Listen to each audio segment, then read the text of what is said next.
हुकूमत के अंदर भी कुछ खलबली सी मची है, कुछ खबरें सोशल मीडिया के ऊपर चल रही हैं। मुस्लिम लीग नून की गवर्नमेंट को खासी तनकीद का निशाना बनाया जा रहा है परफॉर्मेंस के मामले पे, ज़ाहिर है अच्छा खासा।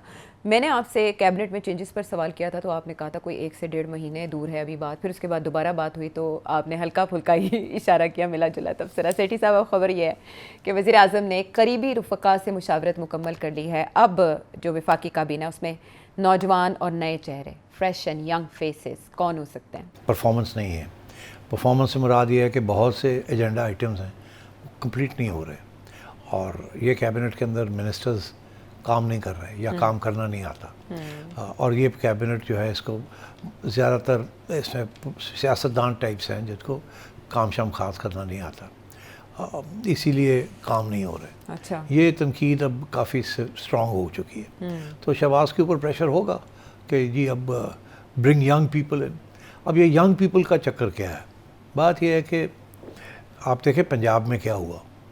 पंजाब में मरीम नवाज़ ने पहले दिन से ही अंकल्स को फारग कर दिया। आप सोचो कितना प्रेशर होगा कि अंकल्स वापस कैबिनेट में आए, बिकॉज जाहिर है that's the parties leadership. Young लोग तो लीडर्स नहीं होते पार्टी।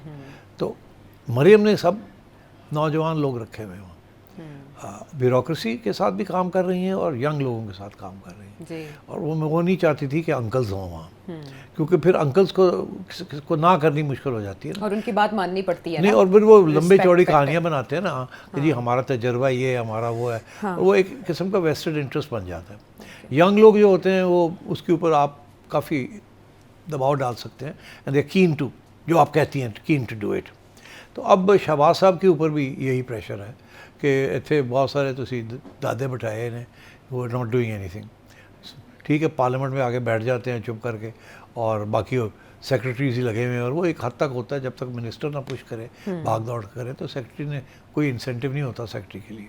तो मैं समझता हूँ कि इस किस्म का प्रेशर है। अब कहाँ से ये यंग लोग लाएंगे, किस किस्म के यंग लोग, आई डोंट नो कि मुस्लिम लीग नून में ऐसे हैं कि नहीं हैं। या हो सकता है कि मिनिस्टर्स ऑफ स्टेट बना दें, नॉट फुल फ्लेज्ड मिनिस्टर्स। वो आप कहीं से भी पिक कर सकते हैं, बाहर से भी ले सकते हैं आप। आपने तो ऑलरेडी ब्यूरोक्रेसी के अंदर भी आप ला सकते हैं यंग लोगों को, हुआ नॉट ब्यूरोक्रेट्स, लैटरल एंट्री। अभी एक आध मिनिस्ट्री में उन्होंने किया ऐसे, आईटी मिनिस्ट्री में किया उन्होंने। सो ये इस किस्म की चीज़ हो सकती है। मतलब pressure is coming from the establishment कि भाई डिलीवरी नहीं है, बातें बहुत होती हैं मगर कोई भी इम्प्लीमेंटेशन नहीं हो रही। एक पीआईए को इनको 3 साल लग गए प्राइवेटाइज करने में, आप सोचे। और मसला इतना आसान था मगर नहीं, इनसे हुआ नहीं, पुश नहीं किया इन्होंने। तो ये इसी तरीके से इतना कुछ और एजेंडे पे है जो हो नहीं रहा है। और I think the establishment is getting impatient. तो इससे परफॉर्मेंस पे असर पड़ेगा अगर वाकई यंग एंड फ्रेश फेसेस आते हैं, तो वो परफॉर्मेंस जो चाहिए वो मिल पाएगी? देखिए, शहबाज शरीफ साहब ज़्यादा टाइम उन्होंने स्पेंड किया है इस साल फॉरेन पॉलिसी में, भाग दौड़ जो की है मिडल ईस्ट के अंदर। He is not had enough time to devote to the projects. और फिर भी शहबाज साहब का जो स्टाइल है वो is to rely on bureaucrats, not old और यंग पीपल। वो समझते हैं ब्यूरोक्रेट्स आर वेरी कॉम्पिटेंट, मगर ये पंजाब तो नहीं है, this is the federal government. तो इसलिए यहाँ लोगों को अकोमोडेट भी करना है मगर काम भी लेना है। तो जब अकोमोडेट करते हैं तो काम नहीं मिलता आपको। तो आई थिंक कहाँ से ढूंढेंगे ये यंग लोगों को जो कि कॉम्पिटेंट भी हैं ज़रूर हैं, होंगे पढ़े लिखे लोग। और मेरा ख्याल है यही होगा कि क्योंकि वो दे आर नॉट, कुछ सेनेट में से कुछ हो सकते हैं लोग जिनको ये ले आएँ as ministers of state. After all Mohsin Naqvi भी सेनेट से ही है ना जी, सेनेटर है। तो ऐसी चीज़ें हो सकती हैं, आइडेंटिफाई कर लिया होगा। मैं वही कह रही हूँ कि आया हो सकता है सीवी आ गई हो, सीवियाँ आ गई हैं जी, सीवियाँ आ गई हैं, लोगों को इंटरव्यू कर लिया होगा। और वो दे दिया होगा शहबाज शरीफ साहब को। आगे से उन्होंने कहा होगा ठीक है जी, मैंने टाइम दिया थोड़ा जा, मैं तैयारी करता हूँ। मगर प्रॉब्लम ये है कि जब इनको आप फारग करेंगे ना तो ज़ाहिर है दे वोंट लाइक इट, ज़ाहिर है फिर पार्टी के अंदर फूट पड़ जाएगी। मगर आजकल जिस किस्म के हालात हैं, पार्टीज़ आर नॉट इम्पॉर्टेंट जी, ये तो बिल्कुल इस सेमी ब्यूरोक्रेटिक गवर्नमेंट। तो I don't think it will matter. कर सकता है शहबाज। ठीक है, और कहा जा रहा है कि कुछ रिफॉर्म्स भी की जाएंगी कौमी ख़जाने पर बोझ कम करने के लिए, क्योंकि ये जो हुकूमती इकदाम हैं जिसकी वजह से अवाम मज़ीद पिसते जा रहे हैं, उसके बाद इस तरह के चेंजेस जो हैं वो नागुज़ीर हैं, ये दिखाने के लिए कि हुकूमत को बाकी इदराक है अवाम की मुश्किलात का। अच्छा, यह है पाकिस्तान के सारे मामलात, सारे तो नहीं, उनमें से कुछ को हमने देख लिया, परख लिया, आपके सामने रख दिया। आलमी सतह पर जो मामलात छिड़े हैं उसमें आज जो ख़बर जिसने लीड बनाई और सोशल मीडिया पर सबसे ज़्यादा डिस्कस हुई वो अमरीकी सेनेटर लिंडसे ग्राहम, उनकी अचानक वफ़ात। उनके ऑफिशियल जो पेज है उसकी तरफ से तो ये कहा गया कि भाई अचानक एक मुख्तसर अलालत के बाद उनका इंतकाल हुआ, लेकिन सेठी साहब उनके पिछले दिनों में हमने बहुत एक्टिविटी देखी इस जंग के तनाजुर में और फिर पाकिस्तान की सालसी के तनाजुर में, बहुत वोकल रहे। ऑल ऑफ अ सडन उनकी इस वफ़ात के ऊपर मुख्तलिफ किस्म की कॉन्स्पिरेसी थेरीज चल रही हैं। Do you buy them? Look, I mean, it's difficult to ignore them. There's a difference between buying them and not being able to ignore them. अब देखिए, लिंडसे साहब, ग्राहम साहब बहुत ही अग्रेसिव किस्म के ज़ायनिस्ट थे और anti Russia, very pro Israel and anti Russia. और इनके ऊपर जैसे कहते हैं ना कि रशिया की तरफ से तो काफ़ी तनकीद भी हुई और धमकियाँ भी आई थी from people close to Putin. आपने अलेक्जेंडर डोब्रिन का नाम सुना होगा, चल रहा है। हाँ, उनकी बेटी मारी गई थी in one of the Ukraine operations, CIA led operation.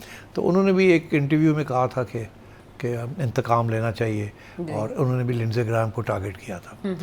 अभी हाल ही में जो सिचुएशन हुई वो ये कि लिंडसे ग्राहम साहब जो हैं वो गए हुए थे यूक्रेन, वहाँ वो कोई ड्रोन फैक्ट्रीज विज़िट कर रहे थे जी।